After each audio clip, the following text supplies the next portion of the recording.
So really, when you're watching them, like they're doing really sophisticated acting because it's 4 actors playing 8 parts. And we really rehearsed a lot and used visual cues, mannerisms, voices, had the actors spend time with each other, little things all throughout so you realize who's who.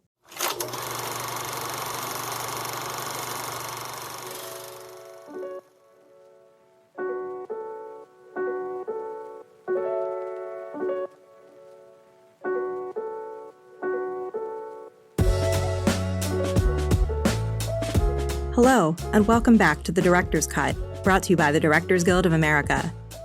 In this episode, blended family takes on a whole new meaning when body swaps start happening in director Nisha Ganatra's family comedy, Freakier Friday. The follow-up to 2003's Freaky Friday finds Tess and her daughter Anna navigating a shift in family dynamics with Anna's daughter and stepdaughter. However, they soon discover that lightning might indeed strike twice. In addition to Freakier Friday, Ganatra's other directorial credits include the feature films The High Note and Late Night, and episodes of the series Deli Boys, Welcome to Chippendales, Transparent, Mr. Robot, Shameless, and Brooklyn Nine-Nine. She was nominated for the 2020 DGA Award for Outstanding Directorial Achievement in Commercials for her Libresse Bodyform ad, #WombStories. Following a screening of the film at the DGA Theater in Los Angeles, Ganatra spoke with director Adele Lim about filming Freakier Friday. Listen on for their spoiler-filled conversation.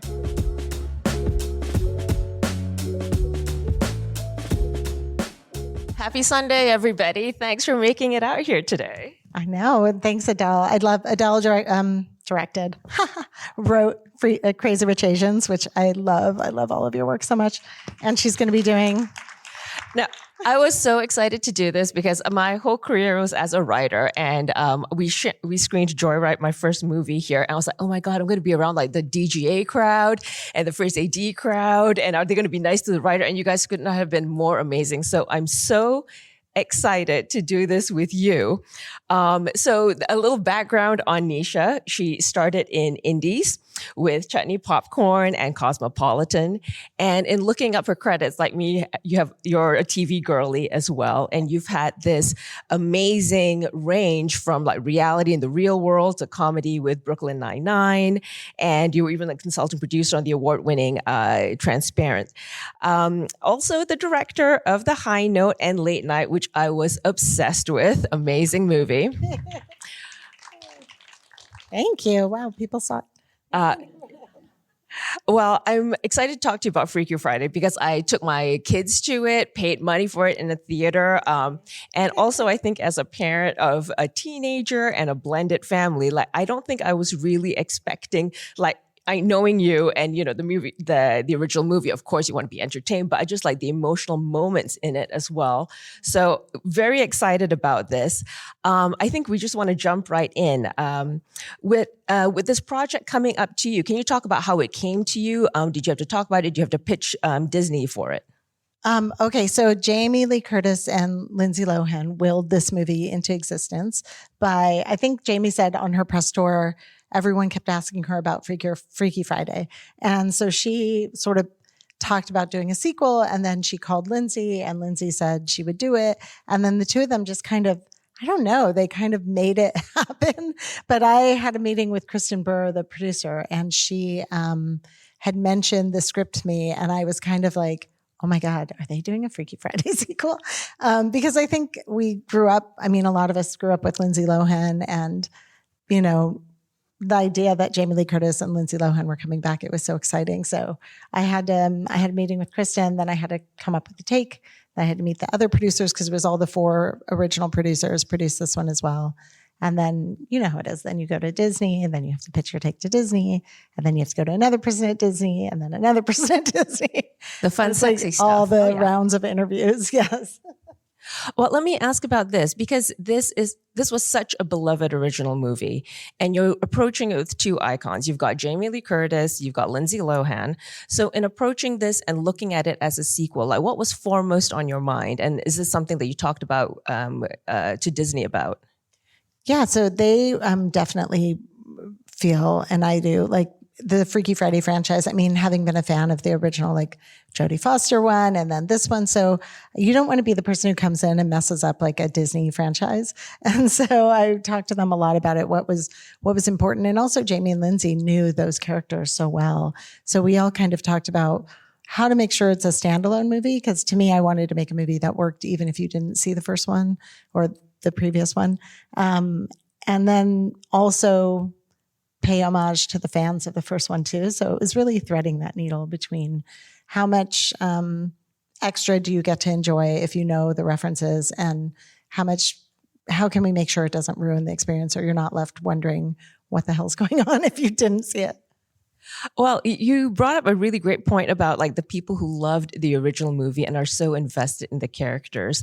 Now, in working with Jamie and with Lindsay, like again, iconic, big personalities, when you're approaching them, the thing I'm obsessed with as a storyteller, what you made look so deceptively easy in this movie is that it's really complicated storytelling. Like you've got like not just one set of body swaps, you've got 2 body swaps. Then you're talking to 4 female characters about, you're Lindsay, but you're also channeling this character. So when you were approaching with them and keeping track of those story arcs and the point of view, it's a 2-part question. One, how did you sort all of that out story-wise of, when you are tracking the character of like, this is your arc, and how did you work through it with the actors? I'm so glad you said that, because I think a lot of the times it's like, oh, it's a comedy, it's so easy. And then when you read it, it was so confusing to read the script because it would say the character's name and then who they really were in parentheses. And then you were like, is that, and then we just started referring to everyone as Jamie and Lindsay and Harper and Lily, because it was just easier because it got very confused. Everyone was a little confused even, but once the characters came alive. So really when you're watching them, like they're doing really sophisticated acting because it's 4 actors playing 8 parts. And that part, I think, became so important. We had rehearsals. I made sure to work with the costume designer and the production designer so that you had no doubt when Jamie was Lily in Jamie's body, because she was more of a fashionista. And then the actors really worked together to get each other's mannerisms. And even Julia Butters, who I was blown away by her when she did a movie called Once Upon a Time in Hollywood, where she just stole a scene from Leonardo DiCaprio, and she was 9 years old. And I remember being like, who is that actress who is commanding the screen? So she did this really beautiful thing where she got Lindsay's cadence. And when she switches bodies with Anna, you can see and hear her speak in Lindsay's cadence. And it's really subtle, but it worked. Because if you don't believe those 4 people are in other bodies, the whole movie stops. It just stops working instantly, and everybody would just leave and I would cry. And so I was like, we really rehearsed a lot and used visual cues, mannerisms, voices, had the actors spend time with each other, and made sure like Jamie came up with pause and reframe so that when Lily did it, we knew immediately. And there was also that scene where she was sort of, I think it got very trimmed down, but she was making a healthy meal for Mark Harmon. And I was like, let me just shove some chocolate chip cookies, but chocolate chips in your flax bottle so that she's eating the chocolate chips. And then we know when Lily switches to her that she's eating the chocolate chips and the flax. And so little things all throughout so you realize who's who. I like the chocolate chip shortcut. Amazing. And again, just to underline that point of it's that, like at no point in the movie did I think, oh, who is she playing again? It felt so completely obvious. And we'll get more into Jamie, but her playfulness and like, again, I don't love it when they ask like a female actor of just like, oh, that's so brave. When you're allowing yourself to be seen in like these crazy, insane comedic ways, like it's part of it. I would love to talk a bit about your newcomers. Julia and Sophia, because when they showed up, and I was not as familiar with their work, but they just blew me away. Like to be able to go toe to toe with Lindsay and with Jamie and be like full confidence and just like having that kind of like star aura to the both of them. I'm curious about the audition process for both of them. Were they just like the surefire picks, like you knew immediately? Was there some, work in getting them to have that, that great dynamic they have between the both of them and then also all 4 women? Yeah, so Disney did a very big, extensive casting, which you can kind of see with Adele's doing Princess Diaries 3. And they're just starting to do the same sort of insane casting. They go all over the world looking for people. And Julia was the last person to come in and read.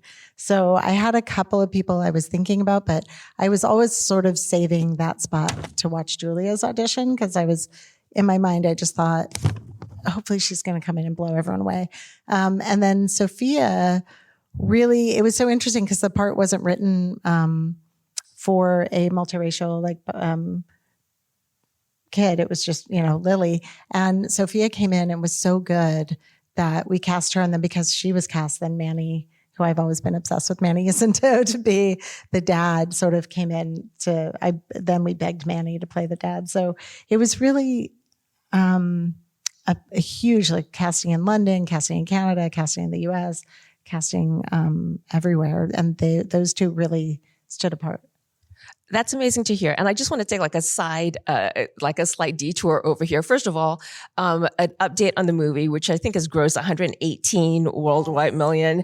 Amazing. So exciting. So Thank you for doing your part to save theatrical releases. We know how hard it is right now to get a movie out there that isn't a major Marvel movie and have people really show up. Yeah. And it continues to do well. The word of mouth on that has been yes, please tell your phenomenal. Friends because I think personally have this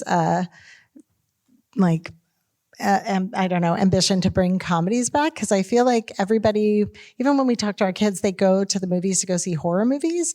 And I was talking to some sociologists about this and they were saying, it's because, and obviously this was before our recent election, they were saying the fight or flight thing is not triggered in us so much. So people go to horror movies to trigger fight or flight, to feel this communal experience. And I was like, but we used to do that with comedies. We used to go to the movies and laugh together and feel closer to everyone around us because we all went through this emotional ride and realized we're all laughing. So I don't know. I feel like if we can all get people to go to the theater again to not trigger flight or flight, but to trigger joy and connection, then maybe we can shift our culture back towards a happier place.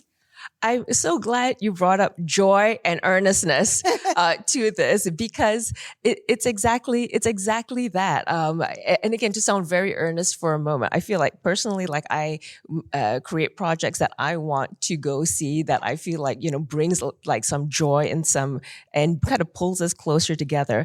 And the other thing I wanted to give you a shout out for, and you talked a little bit about this with the casting of Sophia and Manny Jacinto, but I think just to talk about it openly, a lot of movies have gotten a huge amount of pushback for being overly woke or saying that a movie is not working because of DEI or because it's too woke. And I like to tell people a movie is bad, maybe not because it's woke, but because it's bad. And I think, I'm so grateful to your movie because, you've got so many amazing different characters in it who worked tremendously well. And I'm curious about that with Mindy Kaling, with Manny Jacinto. Was there any pushback, whether it was behind the scenes or with audience reactions to this? No, no, there was no, I think, wow. First, thank you for all the shout outs. But no, who's going to push back against Manny Jacinto? Look at him. He's just the guns. Yeah. No, there was a little bit, that character is so tricky because the husband plays such a, thankless role in that he has to stay clueless enough that he doesn't blow up the whole movie, but he also has to be not so clueless that we're like, this guy's dumb. Why doesn't he realize that Anna and Harper switch? So it's such a fine thread. I've sort of looked a lot at Hugh Grant movies for how he could thread that needle. And Manny did this great thing. We sort of came up with, he has to be so in love with Anna that he's willing to overlook the red flags that are showing up left and right. And at our cast dinner, he said, Lindsay was saying Jamie came up with the lip plumper scene and the pickleball. And so Lindsay was like, I'm also good at physical comedy. I need some more physical comedy. And I was like, okay, well, Manny, what can you do? And he was like, I do yoga. And I was like, okay, we can have a hot yoga scene. And he was like, and then he goes, I can dance. And I was like, oh, Manny Jacinto can dance. So we wrote the dance scene just to basically have fun with his dance skills. And then you can see he can really dance. It was so amazing. Let's give it up for the dance scene. Like, what's up? Let's talk about the dance scene a little bit. The dancing makes me laugh because I put Time of Your Life in there as a placeholder. Like, I just thought it would be really funny, but there's no way they're going to get the money to do this, and no one's going to let me shoot an actual scene from Dirty Dancing. But I love that joke because to me it works for elder millennials and Gen Z because we know what's supposed to happen. And then Anna, as the Gen Z Harper, has no idea, has never seen Dirty Dancing, doesn't know what's up. It's like one of those fun jokes that works on levels for me. And I'm thrilled. Our producer in the end was like, oh yeah, no, we'll get the money to she knew the person at Lionsgate and got them to give us Dirty Dancing. And then I'm on set shooting Dirty Dancing going, I can't believe this survived all the way to the end. It's great for Dirty Dancing too. And I think it just speaks to, I thought it was just so deft that there was so much in the movie that kind of really appealed to like different generations without being like an obvious kind of like big wink. And the Dirty Dancing aspect was one of it. The Chad Michael Murray and that amazing, delicious kind of like cougar obsession he has with Jamie was another part of it. That was the comedy roundtable because Chad was back. And I was sort of like, well, why is Chad back? What's he doing in the movie? We can't just have it be like a weird TV reunion where everyone just shows up and, you hear the laugh track and you have a little, like the director and you just kind of panics of what's going to happen. So we did a comedy roundtable to punch up the jokes. And, one of the comedy writers said, what if he still has a thing for Tess? And I was like, yes, that is the whole thing. So then we changed the whole script to have Chad be still obsessed with Jamie Lee Curtis's character. And there's nothing. And then even they were like, oh, Chad's available. Throw him in the wedding. And I was like, well, what's he going to do at the wedding? And then I said to the producer, I was like, maybe he has a girlfriend who looks like Jamie Lee Curtis's character from the first one. And she was like, I know where the dress is. And she got it. And then we got to shoot. So it was just fun things like that. Like just trying to always make something, like one movie I kept looking to was Ferris Bueller's Day Off as my true north. And you can see the pure homage to it with the car jump scene. But, it's because I feel like movies from that time, from the 80s and 90s, let everybody shine. It didn't have to just be like, now you get these weird notes that are like, the stars have to be the stars and everybody else is secondary. And when you watch those movies, everyone shines in them. They don't have to be, every scene doesn't have to be the stars. So it was like that with Chloe Fineman and with Vanessa Bayer and with, Madam Jen. And then even the teacher in the science room had this, she was a UCB actress and she made up that joke about atoms, how you can't trust an atom because they make up everything. And then she did this funny, like, I'll be here all day, folks. And I was like, yeah, we're shooting in LA. Everybody should be an actor who is working this job, but secretly an actor. So she was, so that was another joy was we got the LA tax credit. Cause when I first got the script, it was 29 days in the house and 14 days in a school. And as soon as we got the tax credit, I was like, we can't just stay in a house. We're shooting in LA. Let's go all over LA. I love that you brought that up because it organically goes into the other part, which is, first of all, thank you for bringing production back to Los Angeles.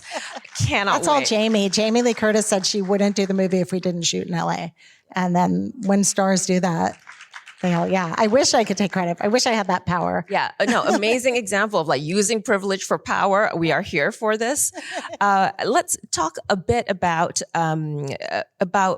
Yeah. Let's talk, when I was watching this, I was not expecting this, that the locations in LA became as much a part of not just the background, but a character in the movie. Yeah. So when you were going through it, and as you said, like it sounds like the script and the story went through a big evolution in terms of embracing LA and being out there. What was your thought process in terms of like where the characters, what the neighborhood said about them, the background, being able to use them for set pieces? So, I mean, yes, it did, because I think first I had an amazing production designer, Kaylee, and she and I was, before she came on, I was like, well, why does Harper not want to go to London? Why would it be devastating? Because it can't just be an empty argument. So then I made her a surfer, and then we got to go. And then the whole production, they were like, you're not going to be able to film at the beach. And I was like, okay. And then they kept saying, you're trying to film at the beach in July.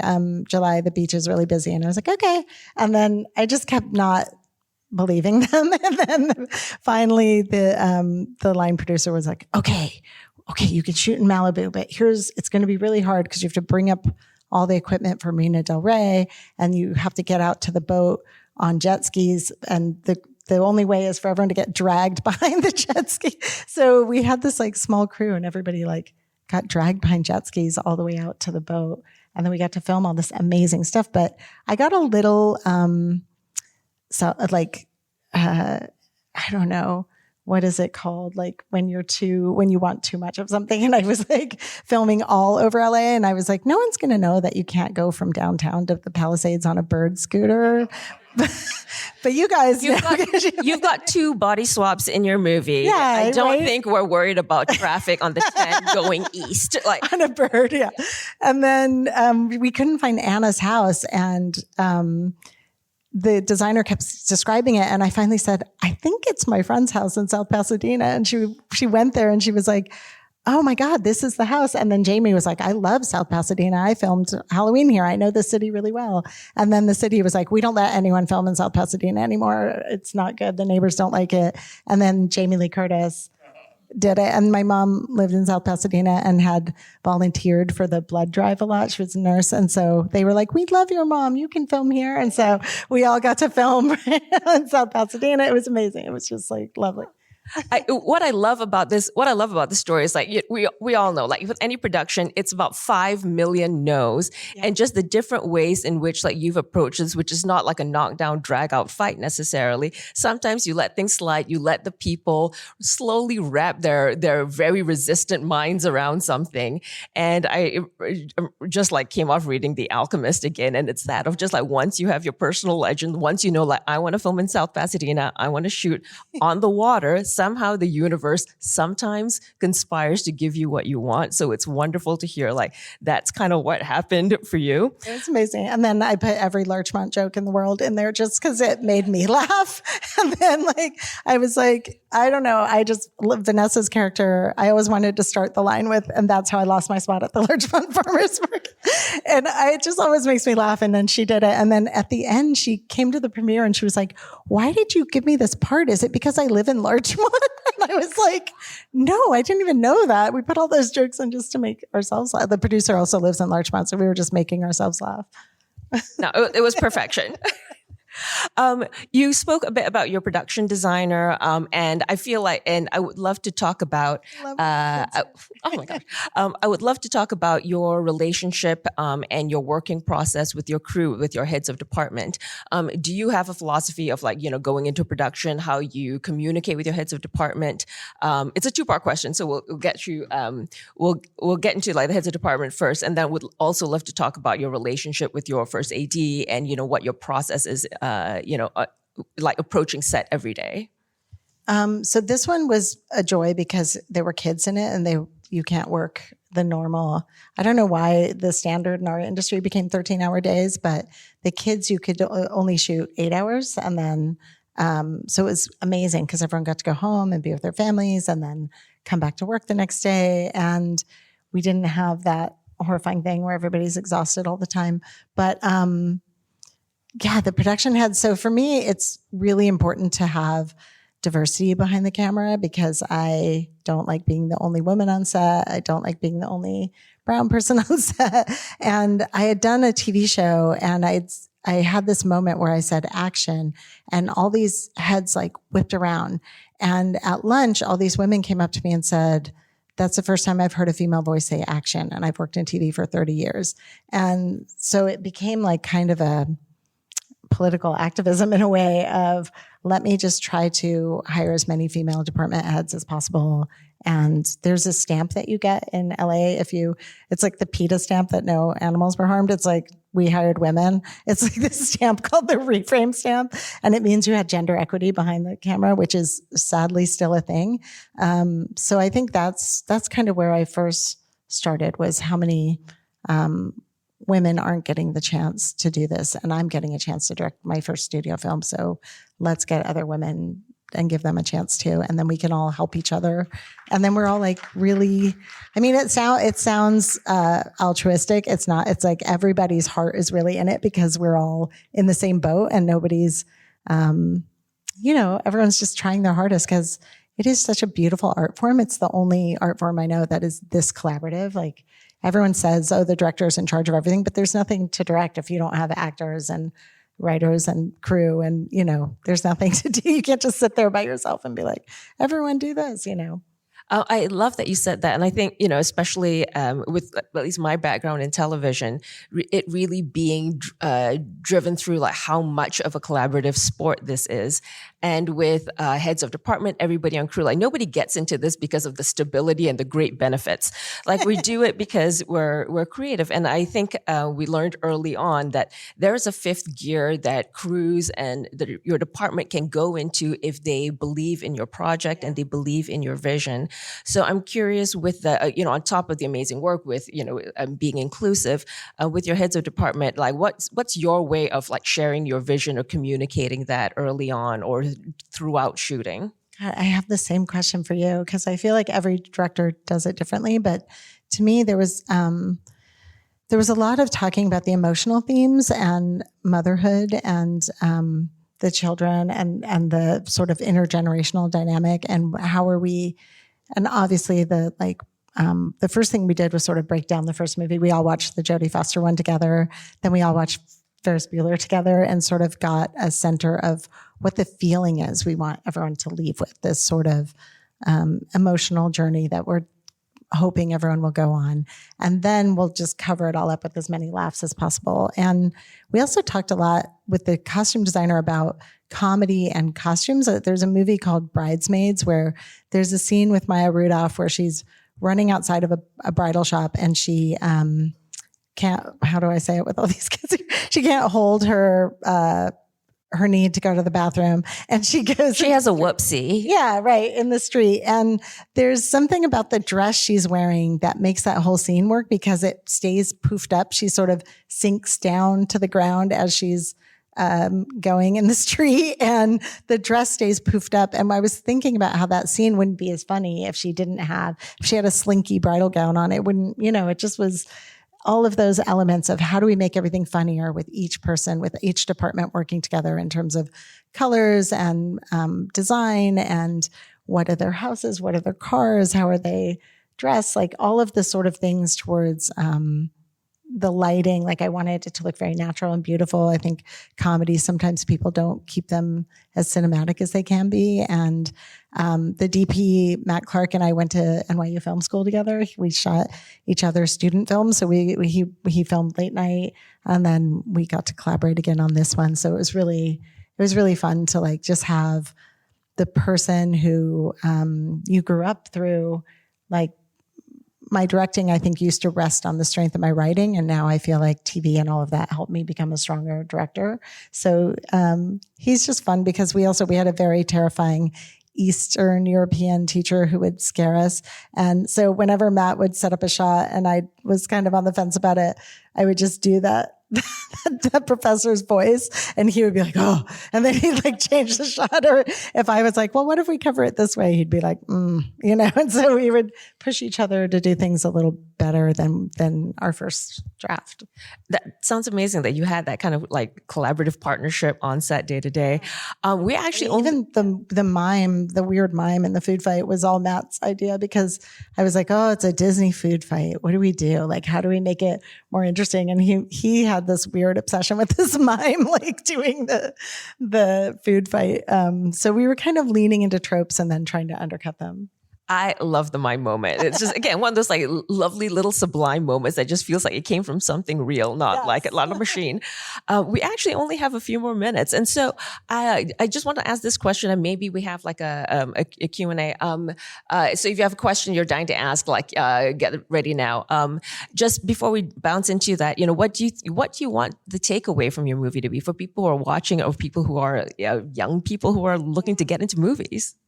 Oh my God. Okay. Well, two things. So the takeaway, I mean, to me, the movie is so much about, I'm so happy you brought up blended families, but it's about chosen families. And I think the big thesis was, families you're born into are real families because they're the family you're born into. But to me, it was the family you choose is even more your family because they're the ones that you chose, and how you have to work really hard to keep that family together. So I think we wanted to really talk about like love and chosen families, and how you all have to make an effort to go beyond what is selfish to keep that family together, because families are fragile and they can break apart.